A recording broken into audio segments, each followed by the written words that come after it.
Halo guys, jumpa lagi dengan Teknode di sini. Dan kali ini kita akan membahas sebuah laptop yang cocok banget buat ngantor ataupun kuliah.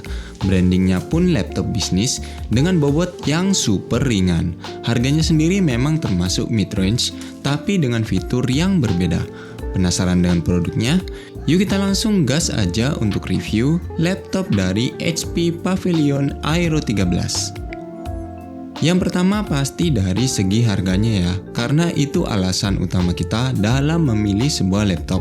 HP Pavilion Aero ini dibanderol dengan harga sekitar 13 jutaan dengan prosesor AMD Ryzen 7. Ini sudah termasuk turun dari harga launchingnya dulu ya, yang ada di angka 15-an. Harga yang sudah termasuk lumayan untuk ukuran sebuah laptop non-gaming. Saya sebut non-gaming karena bentuknya yang tidak mengikuti dari laptop gaming yang ukurannya besar. Tapi justru ini ukurannya ringkes banget ya, apalagi bagi teman-teman penyuka laptop bisnis yang tipis. Ini pasti bakalan cocok banget. Secara desain ini termasuk eksklusif dengan desain yang simple dan elegan dengan logo HP yang ini harusnya untuk laptop HP kelas atas ya.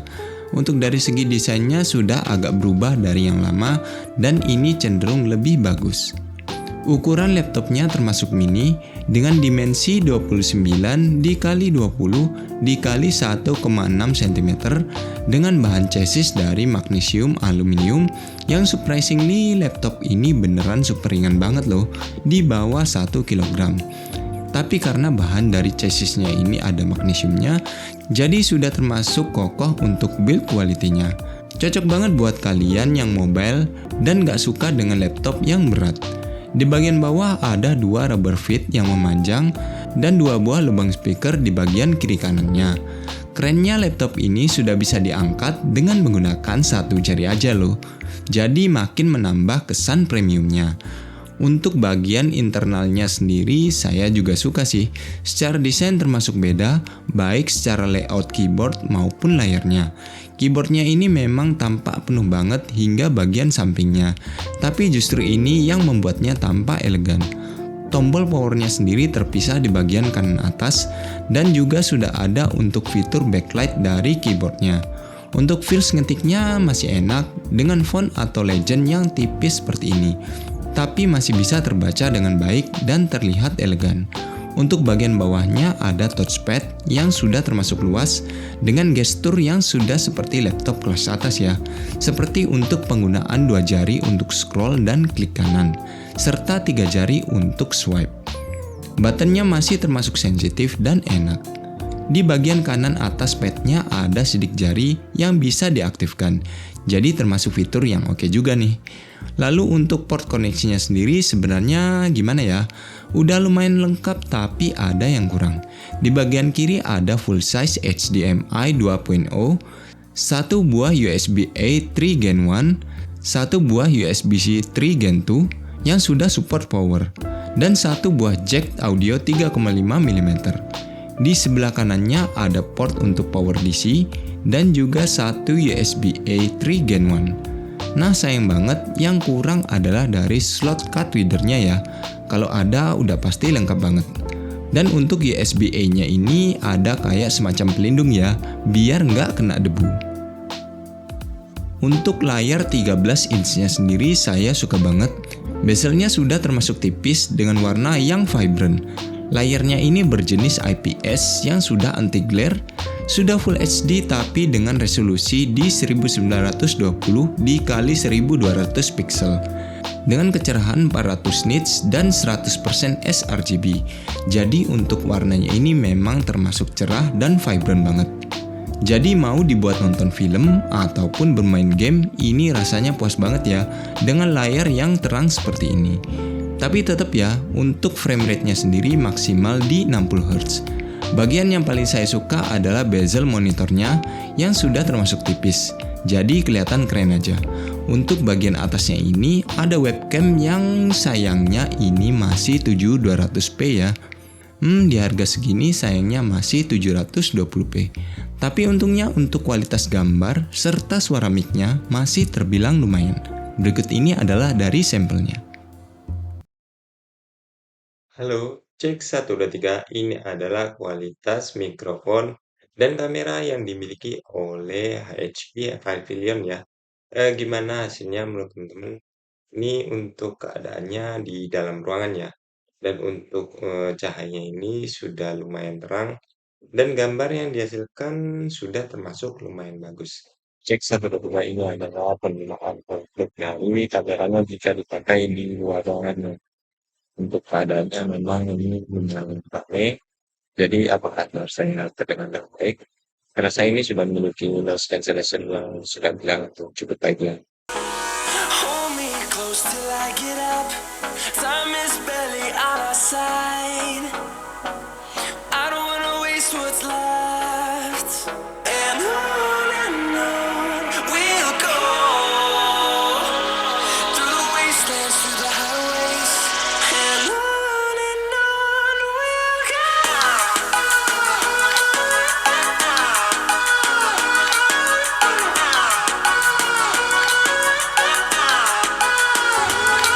Nah, kita akan menuju ke bagian yang paling ditunggu, yaitu ke spesifikasinya, yang tentu saja menjadi alasan utama kita juga dalam memilih sebuah laptop.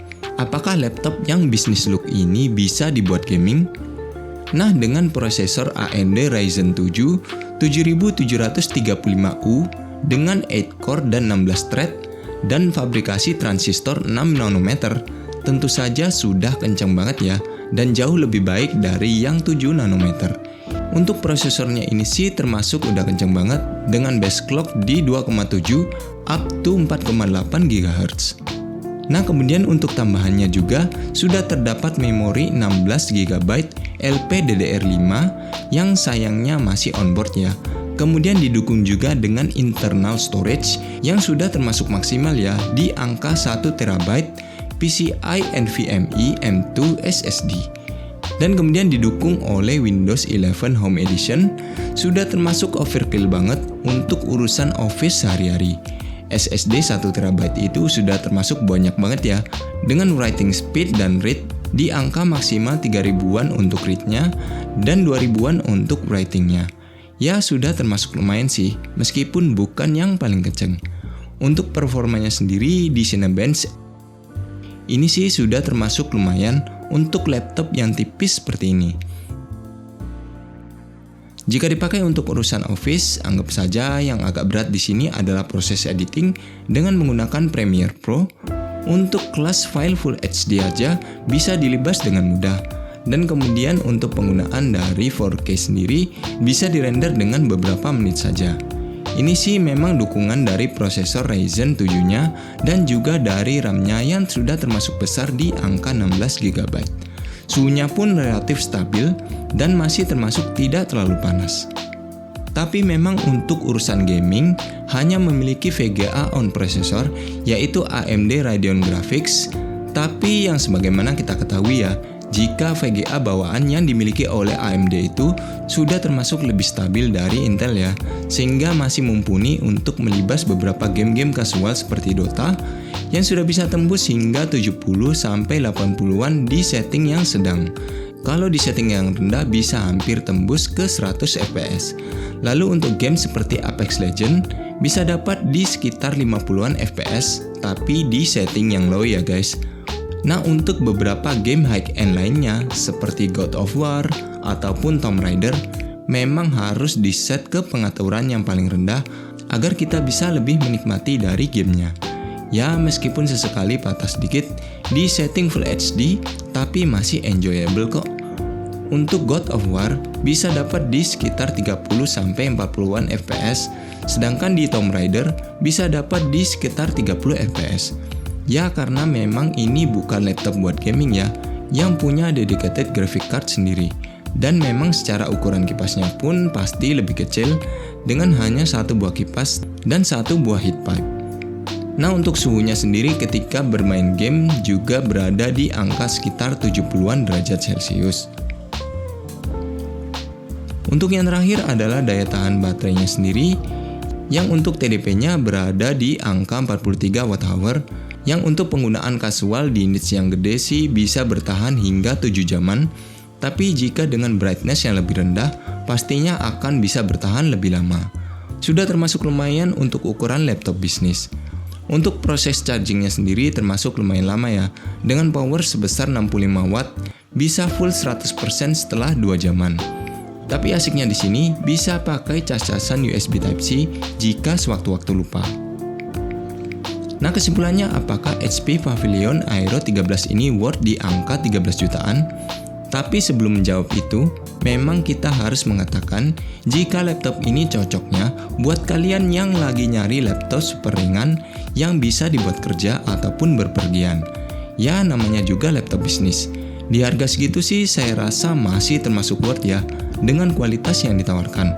Model yang keren, bobot yang super ringan, layar yang termasuk bagus, performa yang termasuk kencang, cocok banget buat kalian yang suka berpergian tapi pengen laptop yang handal.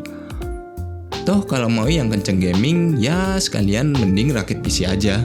Kekurangannya memang pada webcamnya yang masih HD. Selebihnya masih oke banget kok guys. Respon dari orang sekitar saya juga yang mengatakan bahwa laptop ini juga keren banget secara desainnya. Oke guys, sekian dulu review hari ini. Saya ucapkan terima kasih sudah mau menonton sampai habis. Dan kita akan jumpa lagi pada episode berikutnya.